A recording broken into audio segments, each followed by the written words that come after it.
I'm just going to go over the grand scheme and the main events of glycolysis all the way down to the electron transport chain. And I strongly recommend that you go back and watch the previous video as I discuss all the definitions and terminology involved from glycolysis all the way down to phosphorylation. So without further ado, let's get into it. And again, we're going to start with glycolysis.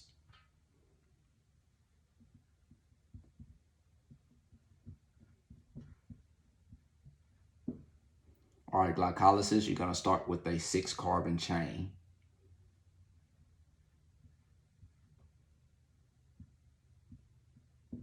This chain is going to be cleaved into 2. You're going to end up with 2 3-carbon chains of pyruvate.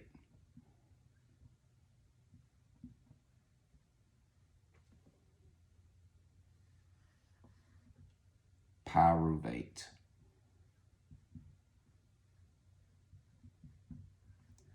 Now, since this is cleaved into 2 3-carbon chains, we're only going to work with one, because what happens with one is also going to happen with the next, and that's going to be very important for the calculations coming up. So everything pretty much beyond this point is going to be multiplied by 2. So we're going to take this pyruvate, we'll take one of them at least, and prep them for the Krebs cycle. And the way that's done is by way of oxidation, or more specifically, pyruvate oxidation. Just gonna give a slight switch in the color here.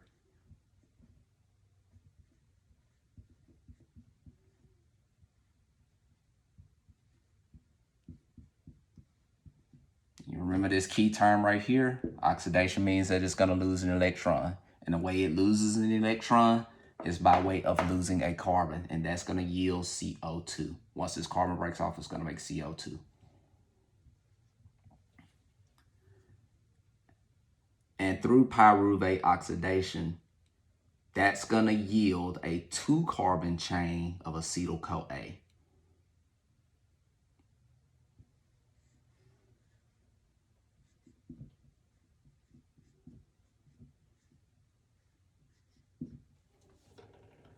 All right, now that we have our Acetyl Coa, this molecule is now ready for the Krebs cycle. I'm gonna switch colors here and draw a dotted line.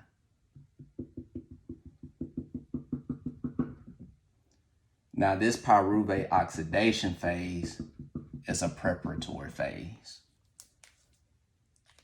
And before I go any further, glycolysis yields 2 ATPs and 2 NADHs.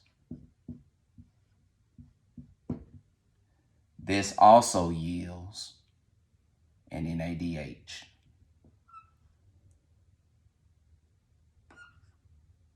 Draw an arrow here, so that way you won't confuse it with carbon.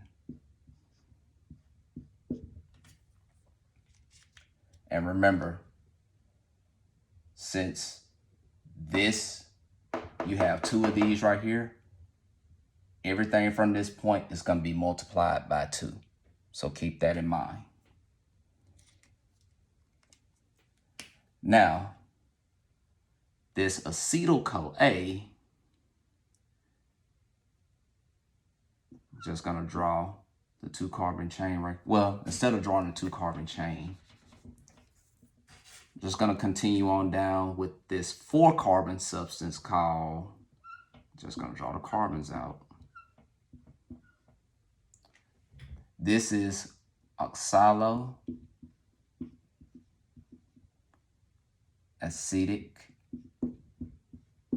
acid. And this is going to combine with Acetyl Coa. And you're going to yield citric acid, which is another 6-carbon chain. Because 4 plus 2 equals 6.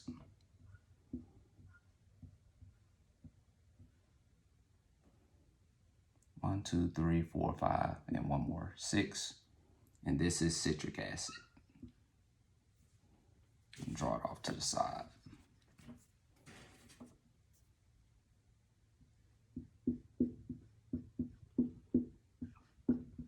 And yes, this is the same citric acid in your citric fruits like oranges, grapefruit, lime, etc. All right, now we are in the thick of the Krebs cycle.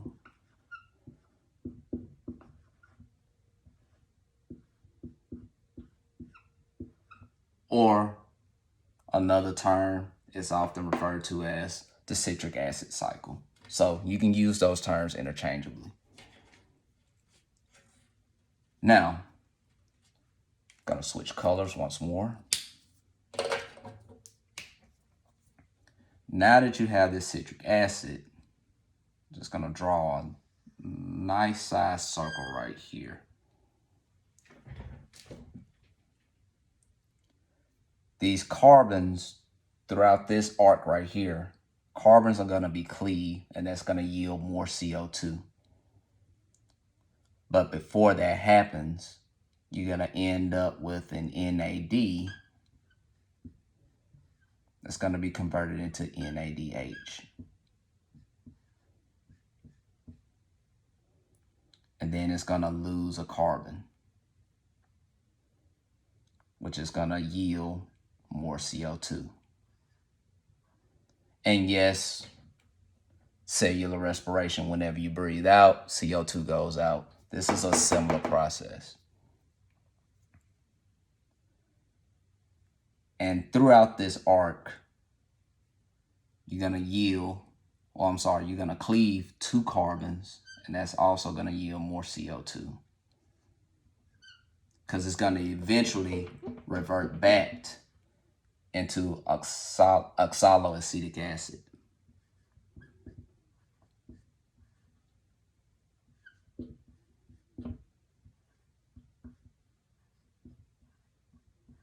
Which is a 4-carbon chain. That makes sense because once this 6-carbon chain is oxidized a few times, it's going to yield 2 more CO2 molecules. And then during this cycle, you're going to get another FADH. You're going to FADH. FAD is going to convert into FADH, and that only happens once.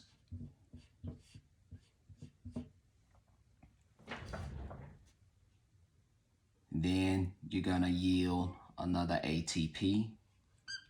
Well, it's going to start off as ADP, and then it's going to yield ATP.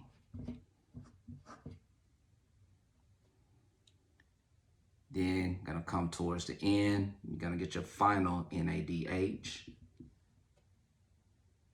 NAD plus.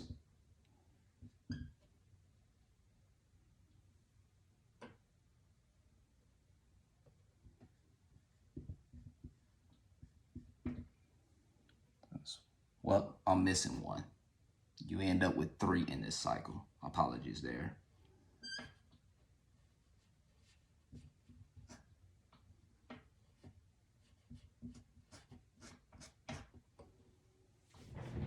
And remember, everything happens twice here because you have 2 pyruvate molecules. So with that being stated, I'm only just talking about one. So while on the other side of the bridge, the same thing is going on with the other pyruvate.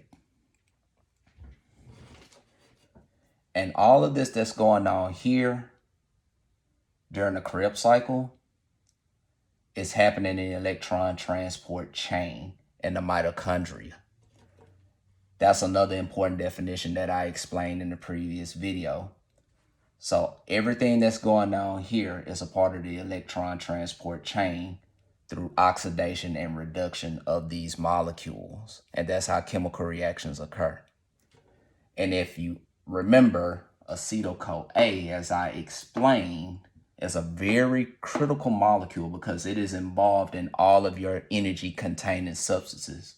That's your lipids, your proteins, and your simple and complex sugars. In this process, we're talking about just the 6-carbon glucose. But if you can get the protein and the fat converted to acetyl CoA, then they can also go through this Krebs cycle right here. But I'm going to talk about that in a separate video. All right, so now let's do a quick tally. Now this is a quick tally. Now I'm going to do a more in-depth video of this later on. I'm going to bring it out just a little more so that way you can see. So we should have close to 40 ATPs, 38 to be exact. So glycolysis, we automatically get 2 ATPs. And then we get another 2 ATPs from the Krebs cycle, because remember, it's multiplied by 2. Glycolysis only happens once and that yields like 2 ATPs, but everything from pyruvate on down happens twice. So I hope I'm not confusing you there. So you have 2 ATPs here, 2 ATPs here, so that's 4.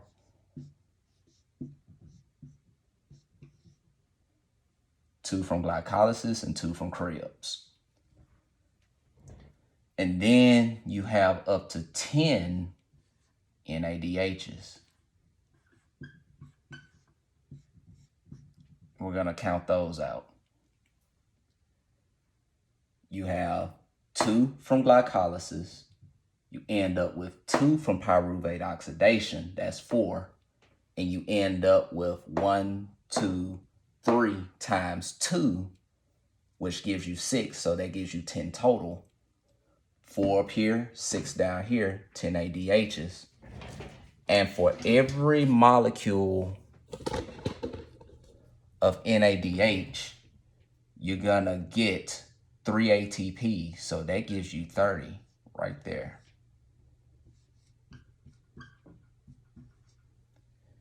And then you have 2 FADHs down here. Technically FADH2 because it's been reduced. That means that it gained an electron, so it's technically FADH2. And for every molecule of FADH, you get 2 ATPs. So the FADH was made and produced down here in the Krebs cycle, which means you're going to multiply this by 2. So you end up with another 4 ATPs out of that. And that yields a net of 38. And that's with the assumption that the cell is functioning super efficiently. Now, some textbooks will have it at 2.5 ATPs per NADHs, but that varies on the quality of the cell. So now, just gonna pan it out so you can see everything. Glycolysis, pyruvate oxidation, that's the preparatory phase to get this pyruvate converted into acetyl CoA, and then that shifts down into the Krebs cycle, and then the acetyl CoA combines with oxaloacetic acid, to make a 6-carbon citric acid molecule. And then from there, you get 3 NADHs. Remember, this happens twice, so you technically end up with 6. And then it's going to cleave 2 carbons to give you 2 CO2s. And then you end up with a molecule of FAD that will convert into FADH, and then you'll end up with an ADP that converts to ATP. And then it eventually ends up being oxaloacetic acid. And again, this all occurs in the electron transport chain down here. And that's the oxidation and reduction of molecules. So this is version 1 of the Krebs cycle. Now I know that was probably quite a bit to take in, but I promise it will make more sense when I explain it more in depth in a future video.